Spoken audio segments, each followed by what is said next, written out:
Hello, ખ્યાલ છે ને બધાને? લાસ્ટ લેક્ચર ની અંદર આપણે સેકન્ડ ચેપ્ટર સ્ટાર્ટ કરેલું હતું, સ્ટાન્ડર્ડ કોસ્ટિંગ 1. એમની અંદર મટીરિયલ વેરિયન્સીસ એટલે કે માલ સામાનને લગતા વિચલનો.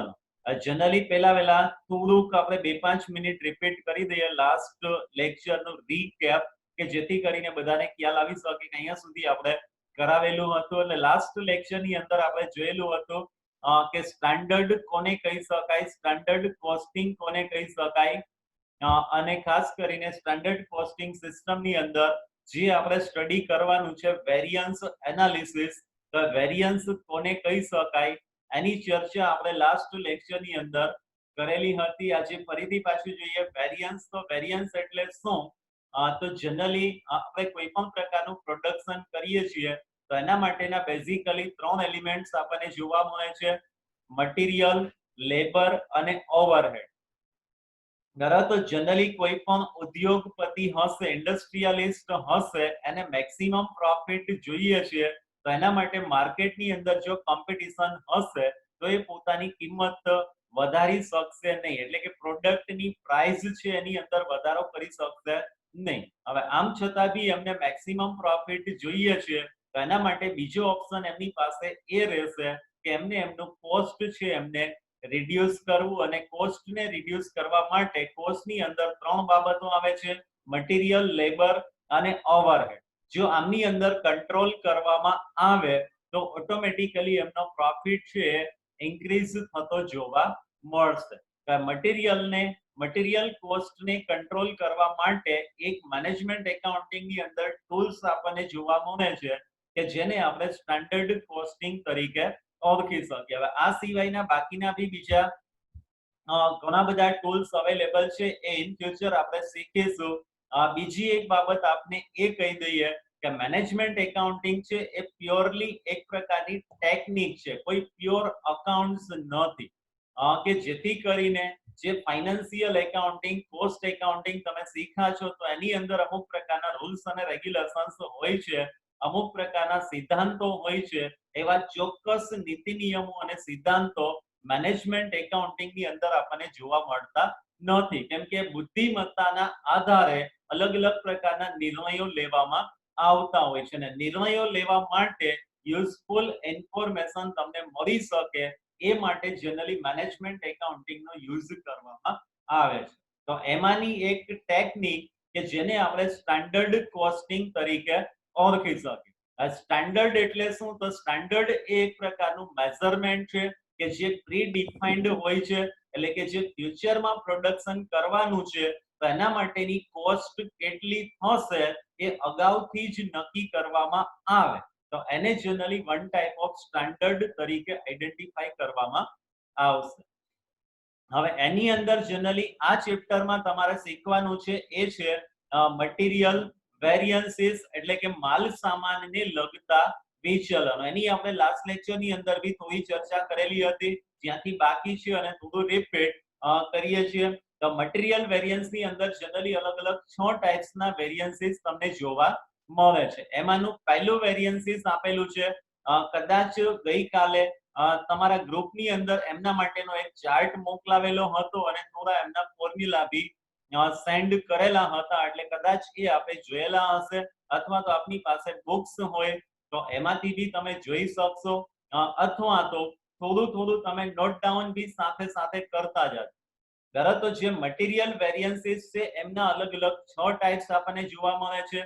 એમાંનો પહેલો ટાઈપ્સ આપણને જોવા મળે છે કે જેમને આપણે મટીરિયલ કોસ્ટ વેરિયન્સ એટલે કે MCV તરીકે આઈડેન્ટિફાઈ કરી શકે. એટલે કદાચ બુક પેન હોય તો એમાં લખતા જાજો, સાથે સાથે તમારી જાતે ચાર્ટ બનાવજો કે જેથી કરીને તમને ખ્યાલ આવી શકે કે કયા કયા વેરિયન્સીસ આપણે આ ચેપ્ટરની અંદર શીખવાના છે. લગભગ ઓલમોસ્ટ બધાના કેમેરા ફરીથી પાછા ઓફ થઈ ગયા લાગે છે, એટલે કેમેરા તમારા સ્ટાર્ટ રાખજો કે જેથી કરીને થોડો આઈ કોન્ટેક્ટ બી થઈ શકે અને થોડું ઇન્ટરેક્શન બી થઈ શકે.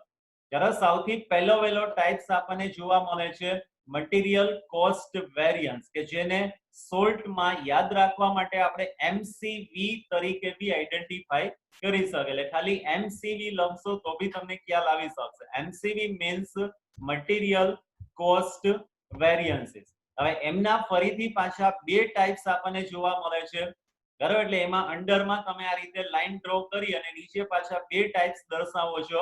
મટીરિયલ પ્રાઇસ વેરિયન્સ, કે જેને શોર્ટમાં એમપીવી તરીકે આઈડેન્ટિફાઈ કરી શકીએ, અને second one is material usage variance. એટલે મટીરિયલ કોસ્ટ વેરિયન્સ ના બે ટાઈપ્સ છે, મટીરિયલ પ્રાઇસ વેરિયન્સ અને મટીરિયલ યુસેજ વેરિયન્સ. તો બધાનો પહેલો અક્ષર લઈ અને તમે શોર્ટ ફોર્મમાં બી દર્શાવી શકો. Material price variance means MPV અને material usage variance means MUV. Clear? એટલે કોસ્ટ વેરિયન્સ ના આપણને આ બે ટાઈપ્સ જોવા મળે છે, અને જ્યારે તમે સમ કેલ્ક્યુલેટ કરશો ત્યારે ફરીથી પાછું તમારે એનું કમ્પેરિઝન બી કરવાનું થશે, જેને આપણે તાળો મેળવવો તરીકે ઓળખીએ છીએ. તો material price variance plus material usage variance is equal to material cost variance થતું જોવા મળે છે. એટલે કદાચ તમે આ ત્રણ વેરિયન્સ કેલ્ક્યુલેટ કરેલા હોય તો price variance plus usage variance એના બરાબર તમને મટીરિયલ કોસ્ટ વેરિયન્સ જોવા મળી શકે. ક્લિયર છે અહીં સુધી? એટલે અહીંયા સુધીનું ડિસ્કશન કદાચ આપણે લાસ્ટ લેક્ચરની અંદર કરેલું હતું. હવે એનાથી બી આપણે આગળ જોઈએ તો યુસેજ વેરિયન્સ ના ફરીથી પાછા બે ટાઈપ્સ જોવા મળે છે. એટલે યુસેજ વેરિયન્સ થી તમે ફરીથી પાછી આમ લાઈન ડ્રો કરી અને બે ટાઈપ્સ દર્શાવી શકો. Material mix variance and material sub usage variance. Material mix variance, કે જેને શોર્ટ ફોર્મમાં એમએમવી તરીકે તમે દર્શાવી શકશો. એમએમવી એટલે કે મટીરિયલ મિક્સ વેરિયન્સ, અને એમએસયુવી એટલે કે મટીરિયલ સબ યુસેજ વેરિયન્સ. બરાબર? યુસેજ વેરિયન્સ ના જ આ બે ટાઈપ્સ જોવા મળે છે, અને બંને વેરિયન્સ નો તમે ટોટલ કરો મીન્સ કે material mix variance plus material sub usage variance તો is equal to material usage variance આપણને જોવા મળી શકે. એટલે જનરલી આપણે દાખલો ગણી અને તારો મેળવી અને જે કાંઈ બી આન્સર હશે એને તમે વેરીફાઈ બી કરી શકો કે ખરેખર એ પ્રમાણે આપણને આન્સર ટેલી થાય છે કે કેમ.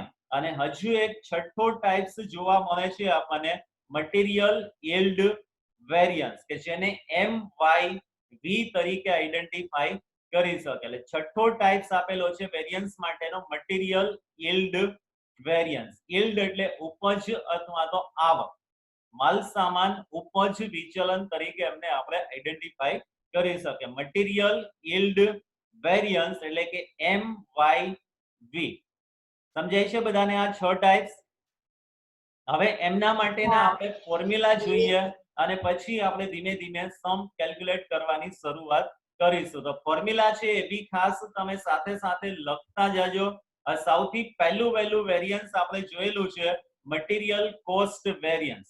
તો મટીરિયલ કોસ્ટ વેરિયન્સ કોને કહી શકાય? તો કોસ્ટ વેરિયન્સ એટલે ખર્ચ વિચલન.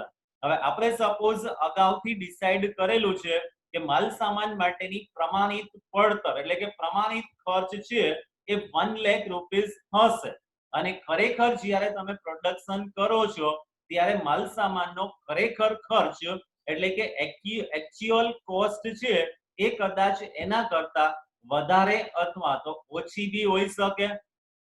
બરાબર? અગાઉથી જે ડિસાઈડ કરેલું છે એને આપણે સ્ટાન્ડર્ડ કોસ્ટ તરીકે આઈડેન્ટિફાઈ કરી શકીએ, અને જે એક્ચ્યુઅલ તમારું કોસ્ટ થાય છે કે એને તમે એસી એટલે કે એક્ચ્યુઅલ કોસ્ટ તરીકે આઈડેન્ટિફાઈ કરી શકો. હવે આ ફોર્મ્યુલાની અંદર ખાલી આ બેને તમારે કમ્પેર જ કરવાનું.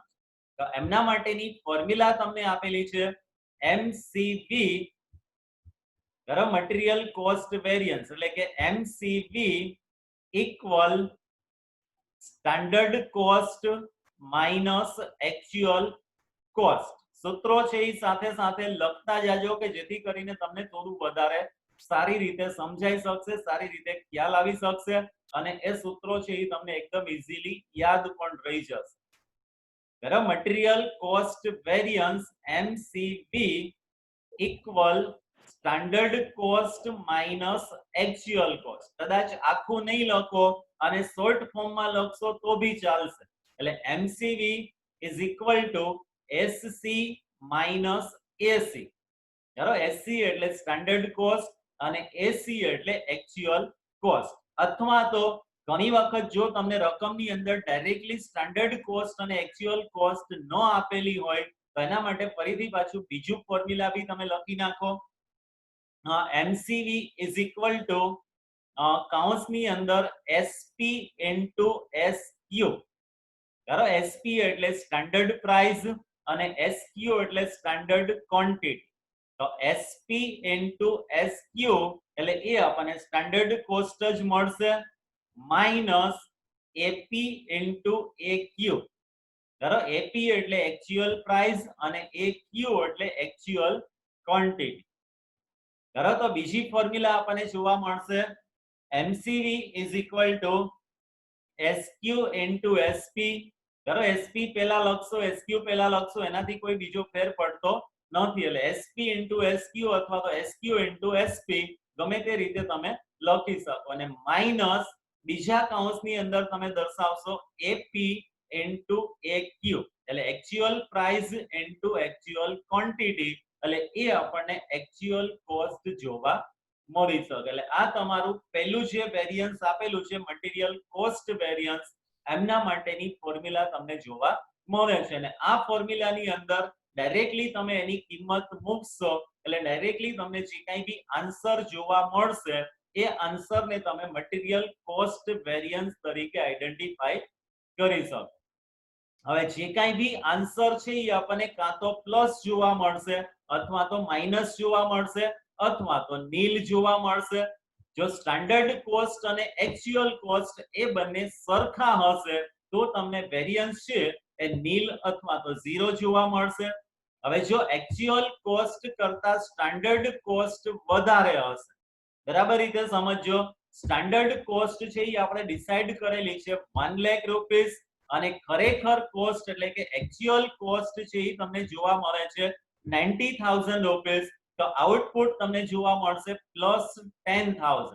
હવે આ જે +10,000 આવે છે એને આપણે ફેવરેબલ મટીરીયલ કોસ્ટ વેરિયન્સ તરીકે આઈડેન્ટિફાઈ કરી શકે. એટલે જે કાંઈ બી વેરિયન્સ છે એ કાં તો ફેવરેબલ હશે અથવા તો અનફેવરેબલ કે એડવર્સ હશે.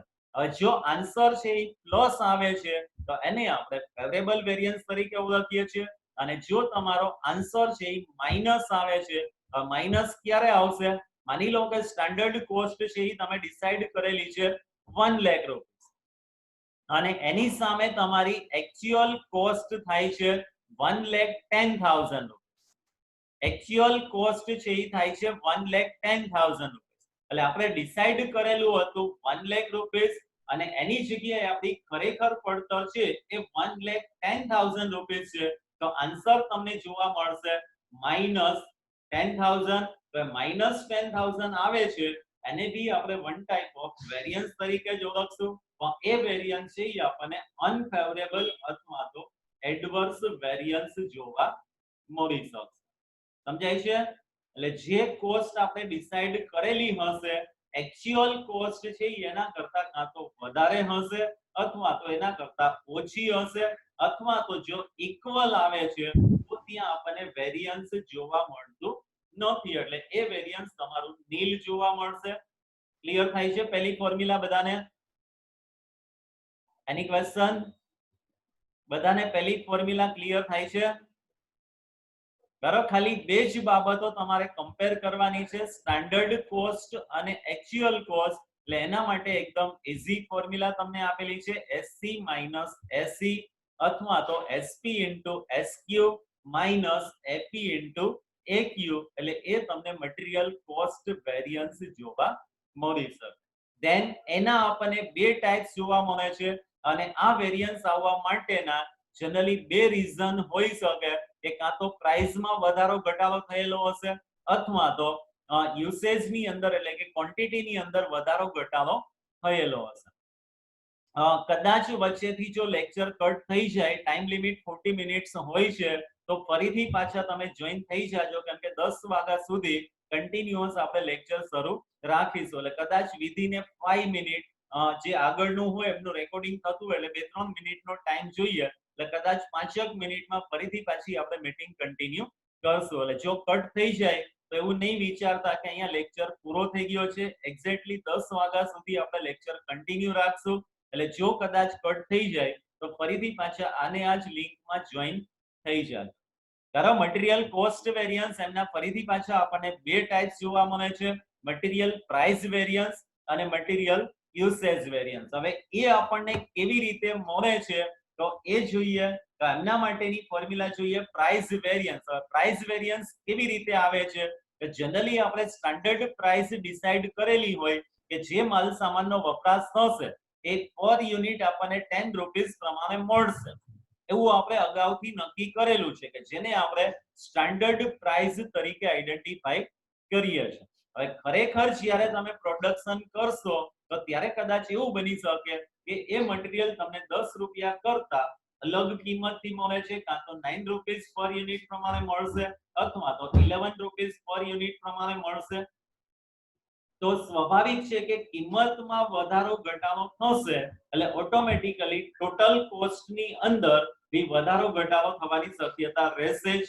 યુસેજ કદાચ તમારો સેમ હશે, બરાબર, યુસેજ કદાચ સેમ હશે એમ છતાં બી પ્રાઇસમાં ડિફરન્સ આવે છે અને એના કારણે આપણને જે વેરિયન્સ જોવા મળે તો એમને આપણે મટીરીયલ પ્રાઇસ વેરિયન્સ તરીકે આઈડેન્ટિફાઈ કરી શકીએ. ક્લિયર? હવે એના માટેની ફોર્મ્યુલા આપેલી છે મટીરીયલ પ્રાઇસ વેરિયન્સ એટલે કે MPV is equal two actual quantity એટલે કે AQ ઇન્ટુ એટલે કૌંસમાં તમે લખો છો SP માઈનસ AP.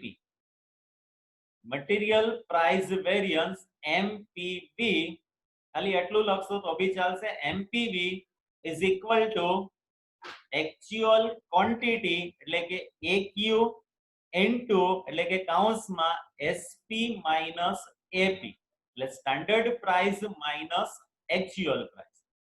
સમજાય છે?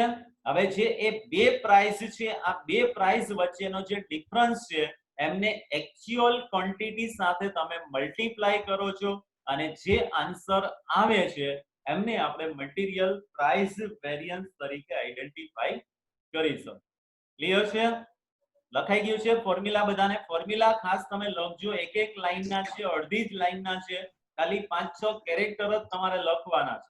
એટલે જો ફોર્મ્યુલા તમારી સામે હશે તો ઓટોમેટિકલી તમને સમજાઈ જશે. The material price variance MPV is equal to actual quantity એટલે કે AQ કૌંસમાં SP minus AP.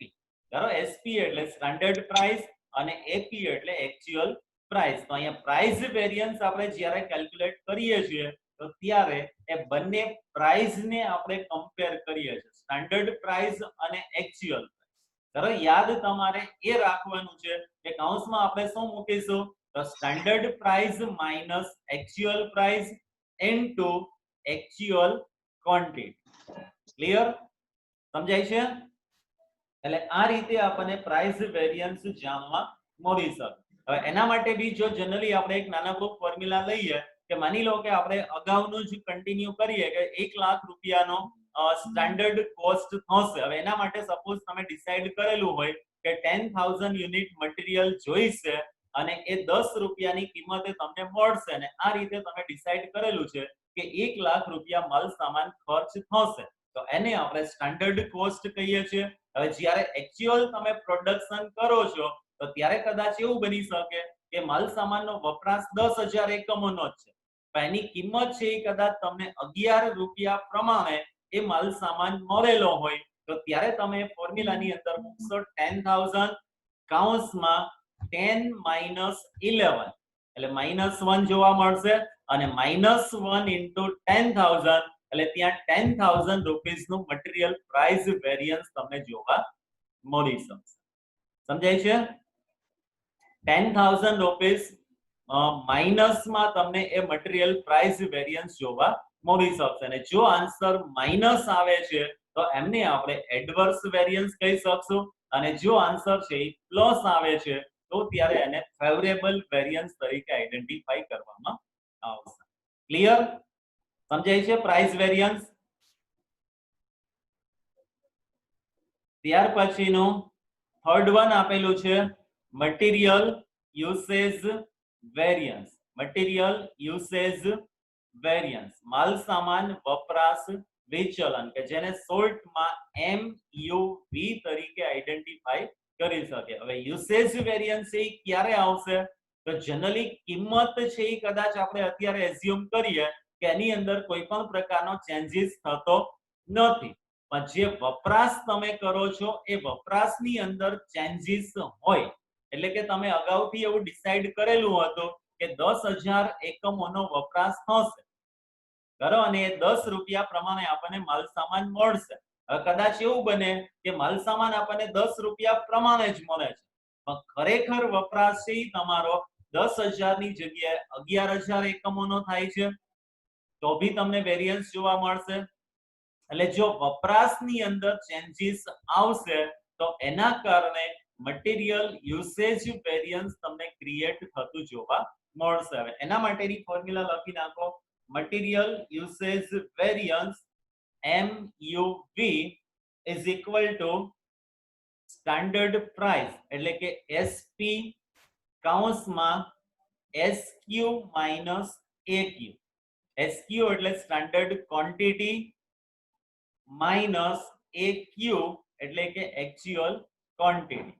હવે અહીંયા તમને એક ખ્યાલ આવી ગયો હશે કે જ્યારે યુસેજ વેરિયન્સ તમે કેલ્ક્યુલેટ કરો છો તો કૌંસની અંદર બંને યુસેજને તમે કમ્પેર કરો છો એટલે standard quantity minus actual quantity into standard price.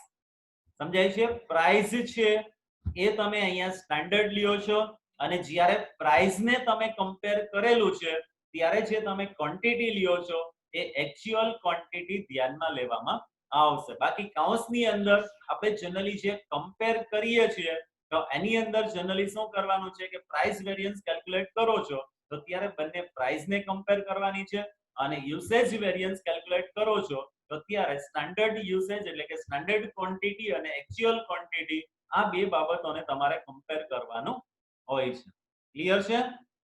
આ ત્રણ બેઝિક ફોર્મ્યુલા છે એ બધાને ક્લિયર થાય છે તો આગળના આપણે કન્ટિન્યુ કરીએ. આમ અહીંયા સુધીમાં કોઈને કંઈ પ્રશ્ન હોય તો પૂછી શકો. આઈ હોપ કે આ ત્રણના ફોર્મ્યુલા બી કદાચ તમે નોટ ડાઉન કરી દીધેલા હશે. ક્લિયર છે બધાને?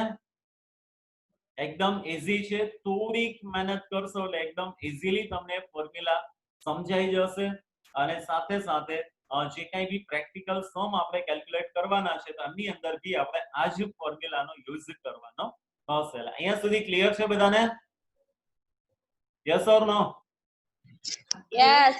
Yes.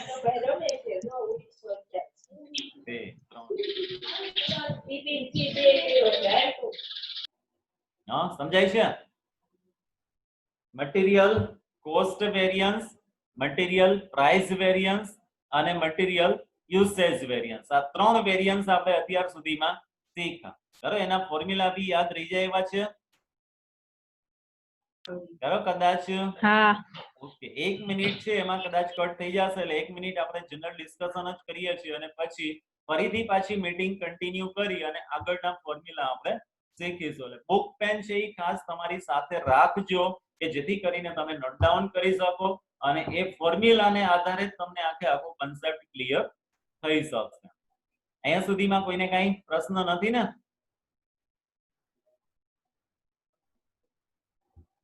હા, અહીંયા સુધીમાં કોઈને કાંઈ પ્રશ્ન નથી?